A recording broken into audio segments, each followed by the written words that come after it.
Dios les bendiga, amados amigos, y a todos aquellos que nos escuchan a través de este pequeño video que hemos hecho para ustedes.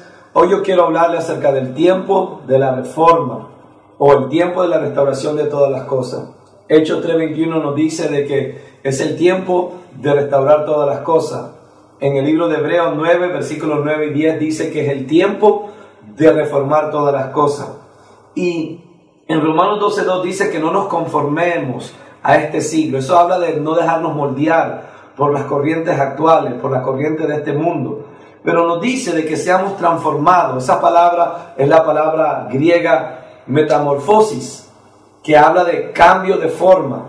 Es un cambio de forma, pero esa metamorfosis es producto de un cambio de mentalidad, que podríamos decir un arrepentimiento, que la palabra arrepentimiento es en griego es metanoia, que es un cambio de mente. Y ese cambio de mentalidad nos va a llevar a un cambio de nuestro entendimiento. Y ese cambio de entendimiento va a producir una reforma. Pero entre una metanoia o un cambio de mentalidad y una metamorfosis o un cambio de forma, existe la reforma. Y la palabra reforma en griego es una palabra compuesta que se dice diórtosis. Viene de la raíz, de una palabra que es dea, o que significa raíz, y orto, que significa enderezar completamente. De ahí sacamos dos palabras médicas, ortopédico y ortodoncia, que habla de ordenar, de restaurar. Y para aquellos que se han descolocado un hombro o se han quebrado una mano, usted sabe que cuando usted va al doctor es un proceso doloroso. Volver a enderezar los huesos, volver a ponerlo en su lugar correcto, es un proceso doloroso. Esto nos habla que la reforma va a ser un proceso que nos va a doler, que no va a ser fácil. Pero Dios nos va a reformar, va a cambiar nuestro entendimiento, va a producir una metanoia, va a producir un arrepentimiento de acuerdo a su palabra. ¿Por qué? Porque no todo cambio es bueno, solo aquel cambio que es producido por el Espíritu. Y el instrumento del Espíritu es la palabra de Dios. Cuando el Espíritu y la palabra se unen, eso va a cambiar la metanoia que produzca la metamorfosis, pero eso va a ser producto de una reforma o un ordenamiento de los huesos desde su raíz.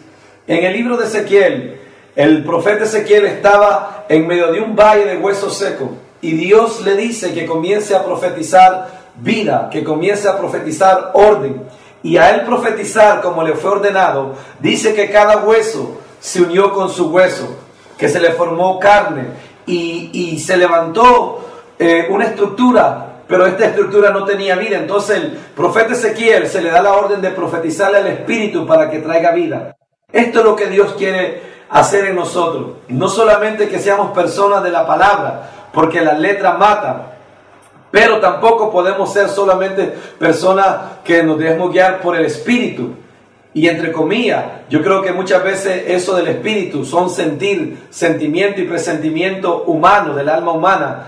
Pero cuando ese cambio es producto de la palabra de Dios y ese cambio es producto y dirigido por el Espíritu Santo, va a producir el cambio y va a producir la vida y el fruto del Espíritu. Entonces estamos en el tiempo de reforma, y la definición es restaurar a su condición natural aquello que se descolocó o se ha salido de orden. Hay muchas cosas en nuestra propia vida, en nuestra propia mente. El proceso de cambio es cambio tras cambio tras cambio. El proceso de crecimiento es cambio tras cambio tras cambio. El arrepentimiento no es un evento. El arrepentimiento es un proceso de toda la vida, que al nosotros ser confrontados con la verdad, nosotros nos alineamos con esa verdad y soltamos nuestro paradigma, soltamos nuestra vieja manera de pensar, nuestras tradiciones, y nos alineamos con esa verdad.